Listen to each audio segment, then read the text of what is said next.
Assalamualaikum warahmatullahi wabarakatuh.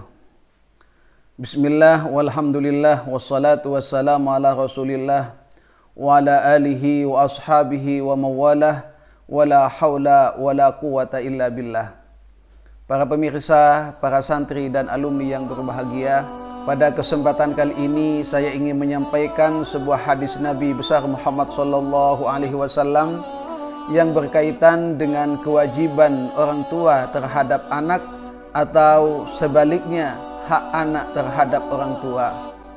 Disampaikan di dalam sebuah hadis, beliau menyampaikan, inna min haqqil walidi ala waladihi ayyu'allimahul kitabata wa ayyuhsinasmahu wa ayyuzawwijahu idza balagha.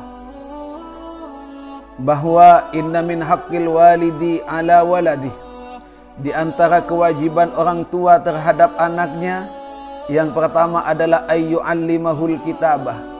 Orang tua wajib untuk mendidik anaknya sehingga anak bisa tulis menulis, bisa membaca, dan bahkan bisa mempunyai ilmu yang akan menjadi bekal kehidupan yang akan dihadapinya.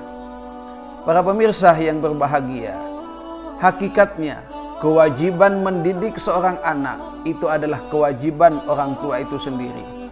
Namun kemudian jika orang tua tersebut tidak mempunyai kemampuan untuk mendidik anaknya, atau tidak mempunyai waktu oleh karena kesibukan untuk mencari nafkah atau untuk mencari ma'isyah di dalam membiayai keluarga dan anak-anaknya, maka orang tua boleh untuk mewakilkan, minta tolong, dititipkan ke sebuah lembaga pendidikan, baik itu di sekolah, madrasah, atau bahkan di pesantren.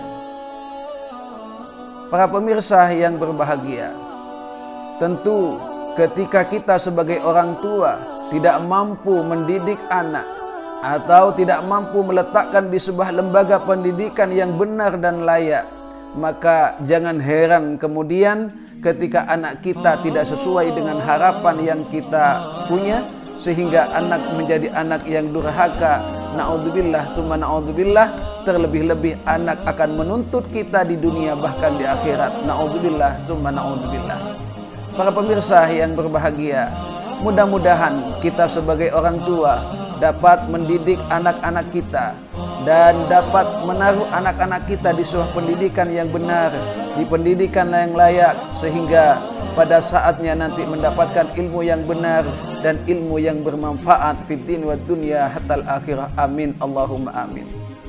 Kemudian yang kedua, kewajiban orang tua terhadap anaknya adalah wa ayyuhsinasmahu.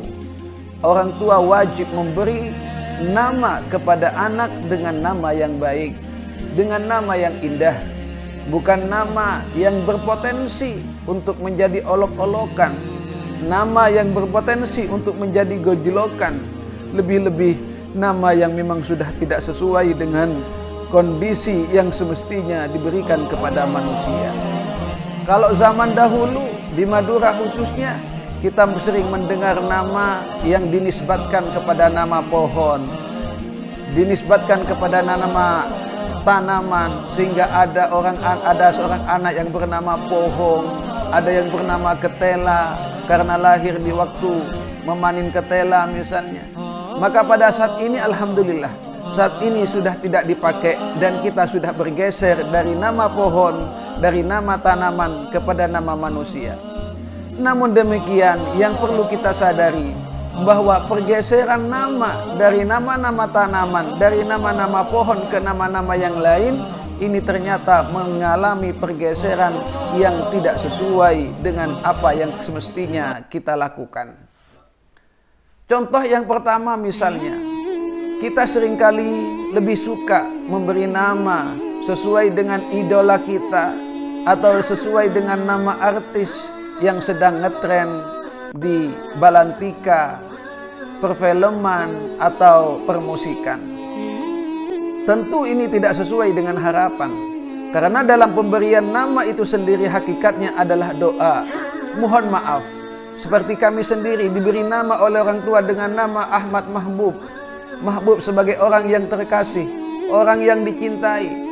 Dengan ini berarti orang tua telah berharap kepada saya bahwa suatu saat nanti ketika kelak menjadi besar, maka akan menjadi orang yang dicintai, orang yang dikasihi. Selain dari mahbub itu sendiri adalah salah satu nama lakop bagi baginda Rasul Muhammad sallallahu alaihi wasallam, sebagaimana beliau juga disebut dengan nama Mustafa, yaitu seorang yang terpilih.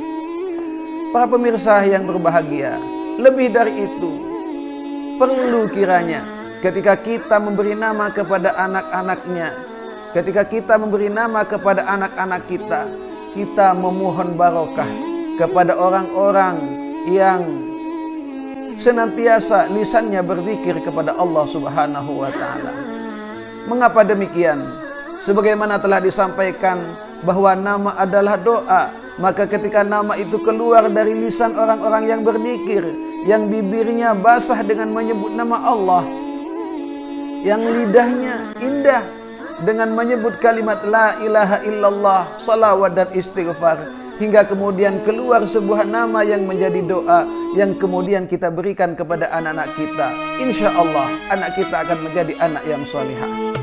Karena pemberian nama dari orang-orang yang soleh, pemberian nama dari orang-orang yang senantiasa berzikir, pada saatnya akan mudah terucap dan terkabul oleh Allah Subhanahu wa ta'ala.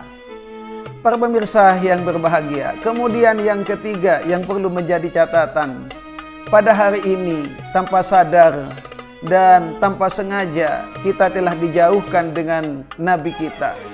Kita telah dijauhkan dengan idola kita, yaitu baginda Rasul Muhammad sallallahu alaihi wasallam. Sudah sedikit sekali, bahkan jarang sekali, dan yang lebih ironi dan menyedihkan, bahwa ketika nama ini digunakan maka dianggap nama jadul dan dianggap tidak gaul. Apa itu? Nama beliau Nabi besar Muhammad sallallahu alaihi wasallam. Di dalam hadisnya beliau menyampaikan, burika fi Muhammadin wa fi baitin fihi Muhammadun wa fi majlisin fihi Muhammadun. Akan senantiasa diberkahi, yaitu seseorang yang bernama Muhammad. Wa fi baitin fihi Muhammadun, dan akan senantiasa diberkahi sebuah rumah yang di dalamnya ada seorang yang bernama Muhammad. Wa fi majlisin fihi Muhammad, dan dalam sebuah majlis di mana di majlis itu ada seorang yang bernama Muhammad. Subhanallah, betapa barokahnya ketika nama Nabi besar Muhammad sallallahu alaihi wasallam kita gunakan sekaligus sebagai tafaulan agar kita bisa memiliki budi pekerti dan kesucian hati serta kebenaran ibadah sebagaimana Nabi besar Muhammad sallallahu alaihi wasallam.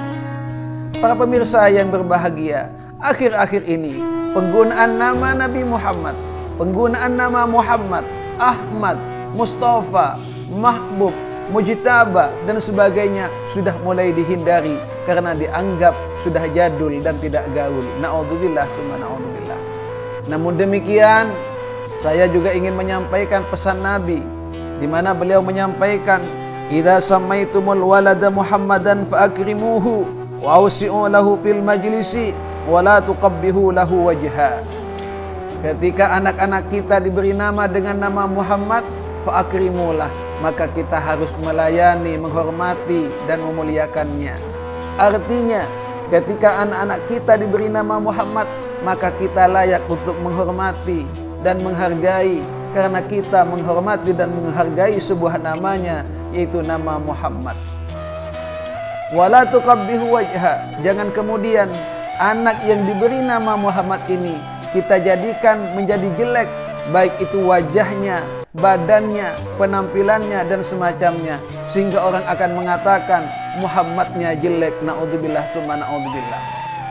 Dan perlu menjadi perhatian lebih pada saat ini, sering juga kita mendengar nama mulia Muhammad disandingkan dengan nama-nama lain sebagai yang tak lain dan tak bukan adalah nama ejekan atau nama olokan.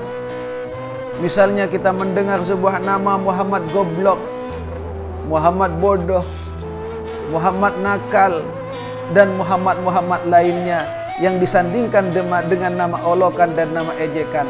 Tentu ini sudah tidak sesuai dengan sabda Nabi Muhammad sallallahu alaihi wasallam. Para pemirsa, para santri yang berbahagia, Kemudian kewajiban seorang tua kepada anak yang ketiga adalah wa ayyuzawwijahu idza balaghah. Orang tua mempunyai kewajiban untuk menikahkan anak-anaknya ketika ia sudah sampai pada masanya dan ketika anak sudah siap untuk berkeluarga. Dan untuk kewajiban yang ketiga ini akan kita bahas secara khusus dan lebih panjang pada kesempatan episode yang selanjutnya. Para pemirsa yang berbahagia, yang paling terakhir ingin saya tekankan sebuah sabda Nabi Muhammad SAW yang menyampaikan, ittaqullaha wa'dilu baina auladikum.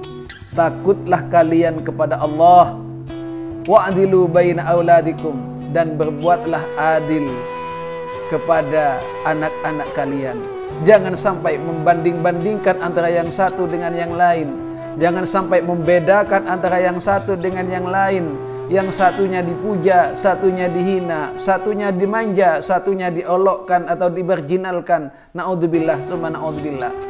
Atau satunya dianggap anak yang membawa yoni dan satunya lagi dianggap sebagai anak pembawa sial. Tentu ini sangat tidak sesuai dengan apa yang diajarkan oleh baginda Rasul Muhammad SAW.